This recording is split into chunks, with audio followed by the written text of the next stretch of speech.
Hello guys, in this video we will be discussing the problems that international students outside China are facing and the solutions that we believe can help both China and students.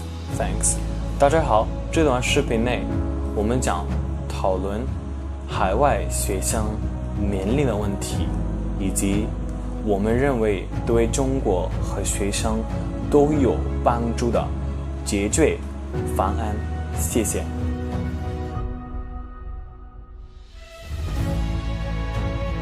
On the question of how the ban has affected friendships and relationships, it's a shame that people had to say goodbye to their loved ones and drift apart. The pandemic was beyond human control, I give you that. But now the solution lies in our hands. If China really attaches as much importance to international students as they claim they do, they should call us back and help us resume our life and studies normally. It's been more than 1 year and a half now. Any further delay is just unreasonable and unfair. Treat international students like humans. Let us be. Thanks.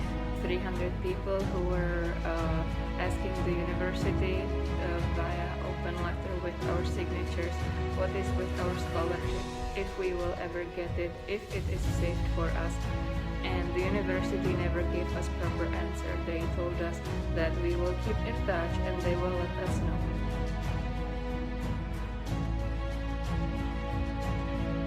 Online classes are the temporary solution of the pandemic, but it has affected the students negatively. Time difference makes online classes impossible. I have to present myself around 5 a.m. or at times earlier. The fear of losing marks or suspension are always on our shoulders.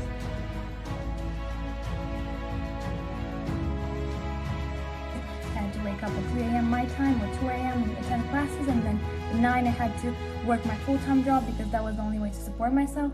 And also we had technical problems where links didn't work and so on, and I felt really discouraged at times and I didn't know if I should go on. And apart from this, I know that there are other students who are facing much bigger problems, such as practical work issues. They are unable to do their practice, and also accreditation issues.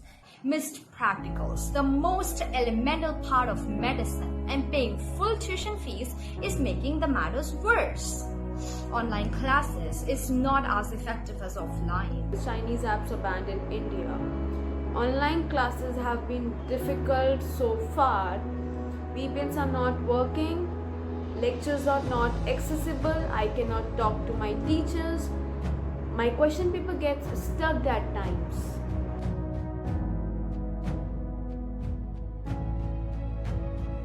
So all of us, when we were in China, we met a lot of friends from a lot of countries, and we met also some Chinese friends. So we share with them our culture, and it was really, really good. So after that, when this ban happened, I think it make us in bad mood. And another thing, this ban had perhaps a psychological and mental impact on students and their studies. Why full tuition fee for online classes is unacceptable, considering the poor quality of online classes, technical issues, and a lot of other problems associated with online classes.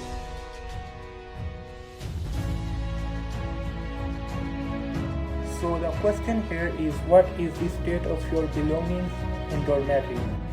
On the issues of taking full international dormitory fees for those students who are living outside China, I would rather suggest them to remove those international dormitory fees.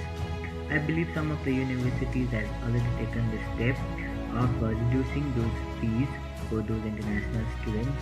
So kudos to those schools, and I say well done to those schools as well.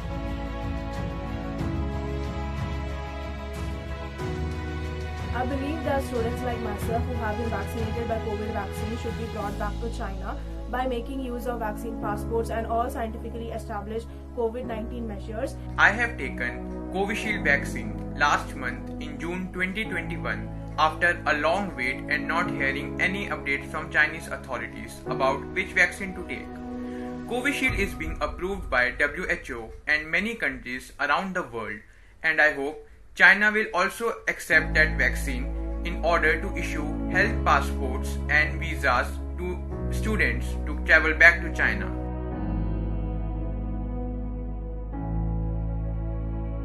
On the issue of China not giving a clear date of return, South Korean students are already allowed to enter China since last September, which means there is an established procedure on how to allow international students return back to China without leading to an outbreak. It could be even safer now, given most students have been vaccinated with WHO-approved jabs, which includes Chinese-made vaccines for most of us. We are ready to get tested, vaccinated, to do all the health surveys, whatever and whichever thing will help us to come back to China easily and which will help us not to spread this virus more. Please help us and take us back to China.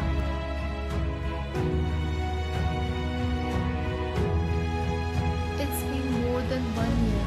Please take us back to China. It has been more than a year. Please take us back to our universities at China. The past 16 months has cost us everything. Time, our studies, career, friendship, relationship, and these are things that are beyond measure. Especially for those of us who are medical students, this hurts even more because we're supposed to be serving on the front lines of this pandemic, but our hands are tied because we don't have the necessary certificates or qualifications. We don't even have sufficient communication with our universities.